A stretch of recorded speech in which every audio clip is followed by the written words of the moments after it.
Hello viewers, welcome back everyone. ರವೆ ಹಾಕ್ಕೊಂಡು soft idli ಮಾಡೋಕ್ಕಾಗಲ್ಲ ಅಂತ ತಲೆಯಾಗಿ ಇಟ್ಕೊಂಡವರು ಇದೊಂದು ಸಣ್ಣ ಪ್ರೊಸೀಜರ್ ಫಾಲೋ ಮಾಡಿರಿ. ಅದಕ್ಕೆ 1 ಕಪ್ ಉದ್ದಿನಕಾಳು ಹಾಕ್ಕೋರಿ, ಅರ್ಧ ಕಪ್ ಅವಲಕ್ಕಿ ಹಾಕ್ಕೋರಿ, ಸ್ವಲ್ಪ ಸಾಬುದಾನಿ ಅಂದರೆ 1/4 ಕಪ್ನಷ್ಟು ಸಾಬುದಾನಿ ಹಾಕ್ಕೋರಿ, 1 ಸ್ಪೂನ್ ಮೆಂತ್ಯಕಾಳು ಹಾಕ್ಕೊಂಡು ಇದನ್ನು ನೀಟಾಗಿ ವಾಶ್ ಮಾಡ್ಕೋರಿ. ಹಾಗೆ ಸಪ್ರೇಟಾಗಿ ಅವಲಕ್ಕಿಗೆ ಈಕ್ವಲ್ ಆಗೋಷ್ಟು ಚುರುಮುರಿ ತೊಗೋರಿ, ಅಂದರೆ ಪಫ್ ರೈಸು. ಅದನ್ನು ನೀಟಾಗಿ ವಾಶ್ ಮಾಡಿಕೊಂಡು ಆ್ಯಡ್ ಮಾಡ್ಕೊರಿ. ಇದೆಲ್ಲ ವಾಶ್ ಮಾಡೋದ್ರೊಳಗೆ ಇಡ್ಲಿ ಹುಟ್ಟಿದ ಒಂದು ಸಣ್ಣ ಸ್ಟೋರಿ ತಿಳ್ಕೊಳ್ಳೋಣ. ಇಡ್ಲಿ ದಕ್ಷಿಣ ಭಾರತದ್ದು ಫೇಮಸ್ ಫುಡ್ಡು ಮತ್ತೆಲ್ಲರಿಗೂ ಫೇವ್ರೆಟ್ ಫುಡ್ ಆಗಿದ್ರು, ಬಟ್ ಇದು ಹುಟ್ಕೊಂಡಿದ್ದು ನಮ್ಮ ದೇಶದೊಳಗಲ್ಲ. ಇದು ನಾವು ಇಂಡೋನೇಷ್ಯಾದಿಂದ ಅಡಾಪ್ಟ್ ಮಾಡ್ಕೊಂಡಿರೋದು ಅಂತ ಸ್ಟೋರಿ ಹೇಳ್ತಾವೆ. ಅದು ಇಂಡೋನೇಷ್ಯಾದಿಂದ ಹೆಂಗೆ ಬಂತು ಅಂತಂದ್ರೆ, ಇಂಡೋನೇಷ್ಯಾದ ಹಿಂದೂ ರಾಜರುಗಳು ಅವಾಗವಾಗ ಅವ್ರ ರಿಲೇಟಿವ್ಸ್ನ ಮೀಟ್ ಆಗೋಕ್ಕೆ ನಮ್ಮ ದೇಶಕ್ಕೆ ಬರ್ತಿದ್ರಂತ. ಸೊ ಅವ್ರು ಬರಬೇಕಾದ್ರೆ ಅವ್ರ ಫೇವ್ರೇಟ್ ಅಡುಗೆ ಭಟ್ರನ್ನ ಕರ್ಕೊಂಡು ಬರ್ತಿದ್ರಂತ ಇಲ್ಲಿಗೆ. ಅವರು ಕೆಡ್ಲಿ ಅನ್ನೋ ಪದಾರ್ಥನ ಇಲ್ಲಿ ಮಾಡ್ತಿದ್ರಂತ. ಅಂದ್ರೆ ಅದೇ ಇಡ್ಲಿ. ಈಗ ನಮ್ಗೆ ಆ ಕೆಡ್ಲಿ ಅನ್ನೋದನ್ನು ನಾವು ಇಡ್ಲಿಯಾಗಿ ಮಾಡ್ಕೊಂಡೇವಿ. ಅದು ನಮ್ಮ ದೇಶದವ್ರಿಗೆ ಇಷ್ಟ ಆಗಿ ಅದನ್ನು ಅಡಾಪ್ಟ್ ಮಾಡ್ಕೊಂಡಾರ. ಸೊ ಅದು ಈಗ ಅಡಾಪ್ಟ್ ಮಾಡ್ಕೊಂಡಿರೋ ಇಡ್ಲಿ ನಮ್ದೆಲ್ಲರದು ಫೇವ್ರೇಟ್ ಫುಡ್ ಆಗಿದೆ. ಇದನ್ನೆಲ್ಲ ಆ್ಯಡ್ ಮಾಡ್ಕೊಂಡಿರೋದನ್ನ 4-5 ತಾಸು ನೆನೆಸಿಟ್ಕೊಂಡು ರಾತ್ರಿ ರುಬ್ಬೋಕ್ಕಿಂತ ಮುಂಚೆ 1 ಕಪ್ ಉದ್ದಿನಕಾಳು ತೊಗೊಂಡಿದ್ನಲ್ಲ, ಅದೇ ಕಪ್ಪಿನ ಅಳತಿ 3 ಕಪ್ ರವೆ ತೊಗೊಂಡು ಇದನ್ನು ನೀಟಾಗಿ ವಾಶ್ ಮಾಡ್ಕೊಂಡಿನಿ. 1-2-3 ಸರಿ ಹಾಕ್ಕೊಂಡು ಇದನ್ನು ನೀವು ಎಷ್ಟು ನೀಟಾಗಿ ವಾಶ್ ಮಾಡ್ಕೋತಿರಲ್ಲ, ನಿಮ್ಮ ಇಡ್ಲಿ ಅಷ್ಟು ಚೆಂದ ಆಗ್ತಾವೆ. ಅಂದ್ರೆ ಇದು ಟ್ರಾನ್ಸ್ಪರೆಂಟ್ ಆಗೋಷ್ಟು ನೀರು ಟ್ರಾನ್ಸ್ಪರೆಂಟ್ ಆಗೋಷ್ಟು ತೊಳ್ಕೊಂಡ್ರೆ ಇಡ್ಲಿ ಸ್ವಲ್ಪ ವೈಟ್ ಕಾಣ್ತಾವೆ.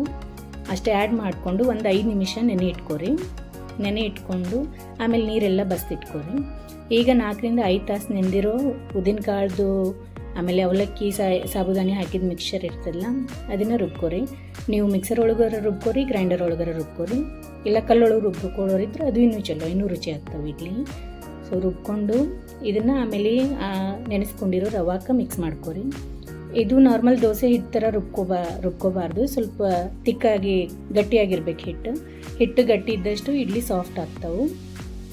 ಇದು ಒಂದು ಸತಿ ರುಬ್ಕೊಂಡು ಎಲ್ಲ ಆ್ಯಡ್ ಮಾಡಿಕೊಂಡು ಲಾಸ್ಟ್ ಇಡಬೇಕಾದ್ರೆ ಒಂದು ಸ್ವಲ್ಪ ಸೋಡಾ ಹಾಕಿ ಕೈಯಿಂದ 5 ನಿಮಿಷ ಹಿಟ್ಟು ಕಲಸಿಡ್ರಿ. ಸೊ ಚೆಂದ ಫರ್ಮೆಂಟ್ ಆಗ್ತದೆ. ನಿಮ್ಮ ಕೈಯಿಂದ ಕಲಿಸಿದಷ್ಟು ಸ್ಪೂನ್ಗಿಂತ ಕೈಯಿಂದ ಕಲಿಸಿದ್ರೆ ಚೆಂದ ಆಗ್ತದೆ. ನೀವು ಸಮ್ಮರ್ ಒಳಗೆ ಮಾಡ್ಕೋತಿದ್ರೆ ಅಂದರೆ ಏನು ಬೇಕಾಗಿಲ್ಲ. ಸೊ ಈಗ ಮಳೆಗಾಲದಾಗ ಚಳಿಗಾಲದಾಗ ಇಡ್ಲಿ ಮಾಡ್ಕೋತಿದ್ರೆ ಅಂದರೆ ಸ್ವಲ್ಪ ಸೋಡಾ ಹಾಕಬೇಕಾಗತ್ತೆ. ಇದು ನಾನು ರಾತ್ರಿ ಮಾಡಿಟ್ಟಿರೋ ಹಿಟ್ಟು ಮುಂಜಾನೆ ಹಾಕಕತ್ತೀನಿ. ಈಗ ಇಡ್ಲಿ ಚೆಂದ ಫರ್ಮೆಂಟ್ ಆಗಿತ್ತು. ಇದಕ್ಕೆ ಹಾಕೋಕ್ಕಿಂತ ಮುಂಚೆ ಸ್ವಲ್ಪ ಉಪ್ಪು ಹಾಕ್ಕೊಂಡಿನಿ, ರುಚಿಗೆ ತಕ್ಕಷ್ಟು ಹಾಕ್ಕೊಂಡು ಇದನ್ನು 2 ವೇ ಒಳಗೆ ಇಡ್ಲಿ ಮಾಡಿ ತೋರ್ಸಾಕತ್ತೀನಿ ನಾನು. ಫಸ್ಟ್ ಒಂದು ಪಾತ್ರೆ ಇಟ್ಟು ಅದಕ್ಕೆ ಸ್ವಲ್ಪ ನೀರು ಹಾಕ್ಕೊಂಡು ಒಂದು ಸ್ವಚ್ಛಾಗಿರೋದು ಕಾಟನ್ ಬಟ್ಟೆ ಕಟ್ಕೊಂಡಿನಿ. ಇದು ಕಾಟನ್ ಬಟ್ಟೆ ಕಟ್ಕೊಂಡು ಅದು ನೀರು ಕುದ್ದು ಸ್ಟೀಮ್ ಬರೋಕ್ಕೆ ಸ್ಟಾರ್ಟ್ ಆದಮೇಲೆ ಅದಕ್ಕೆ ಇಡ್ಲಿ ಹಿಟ್ಟು ಹಾಕೀನಿ. ಇದು ಹಿಂದೆ ನಮ್ಮ ಮಮ್ಮಿ ಸಣ್ಣವರಿದ್ದಾಗ ಈ ಪ್ರೊಸೀಜರ್ ಮಾಡ್ತಿದ್ರಂತ, ಇಡ್ಲಿ ಪಾತ್ರೆ ಬರೋಕ್ಕಿಂತ ಮುಂಚೆ. ಅವ್ರು ಹೇಳಿದ್ದು ನನಗೊಂದು ಸಾರಿ. ಸೊ ಅದಕ್ಕೆ ಇದು ಎಕ್ಸ್ಪೀರಿಯೆನ್ಸ್ ಹೆಂಗಿರುತ್ತೆ ಅಂಥೇಳಿ ನೋಡೋಕೆ ನಾ ಮಾಡಿದ್ದು. ಆದರೆ ಸಾಫ್ಟ್ ಇಡ್ಲಿ ಇಷ್ಟಪಡೋರು ಒಂದು ಸರಿ ಇದನ್ನು ಮಾಡ್ಕೊಂಡು ತಿಂದ್ರಿ ಅಂದರೆ ನೀವು ಇಡ್ಲಿ ಪಾತ್ರೆ ಒಳಗೆ ಮಾಡ್ಕೊಳ್ಳೋದೇ ಇಲ್ಲ, ಅಷ್ಟು ರುಚಿ ಆಗ್ತಾವೆ ಇವು ಇಡ್ಲಿ. ಬಾಯಾಗಿಟ್ಟರೆ ಕರಗಬೇಕು, ಅಷ್ಟು ಸಾಫ್ಟ್ ಆಗ್ತಾವೆ ಇಡ್ಲಿ. ಒಂದು ಸರಿ ಇದನ್ನು ಟ್ರೈ ಮಾಡಿ ನೋಡ್ರಿ ನೀವು. ಇದನ್ನು ಸ್ಪೂನಿಂದ ತೊಗೊಳಕ್ಕಾಗಲ್ಲ ಇಡ್ಲಿನ, ಅಷ್ಟು ಸಾಫ್ಟ್ ಇರ್ತದೆ ಇದು. ನೀವು ಪ್ರತಿ ಸತಿ ತೆಗಿಬೇಕಾದ್ರೆ ನೀವು ಬಟ್ಟೆ ಬಿಚ್ಚಿ ನಿಮ್ಮ ಪ್ಲೇಟಿಗೆ ಹಾಕೋಬೇಕು. ಇದನ್ನು ಬಟ್ಟೆಗೆ ಹಾಕೋದು ಇದು ನೋಡಿದರೆ ಗೊತ್ತಾಗುತ್ತೆ ನಿಮ್ಗೆ ಅದು ಇಡ್ಲಿ ಎಷ್ಟು ಸಾಫ್ಟ್ ಆಗಿತ್ತು ಅಂತೇಳಿ. ಇದನ್ನೊಂದು ಸ್ವಲ್ಪ ಬಟ್ರ್ ಹಚ್ಕೊಂಡು ನೀವು ಹಾಗೇನೂ ತಿನ್ಬೋದು, ಅಷ್ಟು ಸಾಫ್ಟ್ ಆಗಿತ್ತು. ಇದನ್ನು ಚಟ್ನಿ ಜೊತೆ ಸರ್ವ್ ಮಾಡಕತ್ತೀನಿ. ಇದು ನಾ ಮಾಡಿರೋದು ಟೊಮೆಟೊ ಕೊಬ್ಬರಿ ಚಟ್ನಿ.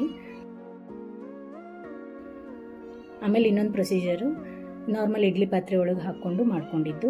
ಇದು ಇಡ್ಲಿನೂ ಅಷ್ಟೇ ಸಾಫ್ಟ್ ಆಗಿತ್ತು. ನೀವು ಹೊಸ ಎಕ್ಸ್ಪೀರಿಯೆನ್ಸ್ ಮಾಡಬೇಕನ್ನೋರು ಒಂದು ಸತಿ ಅದು ಪಾತ್ರೆದು ಮಾಡ್ಕೊಂಡು ನೋಡಿರಿ.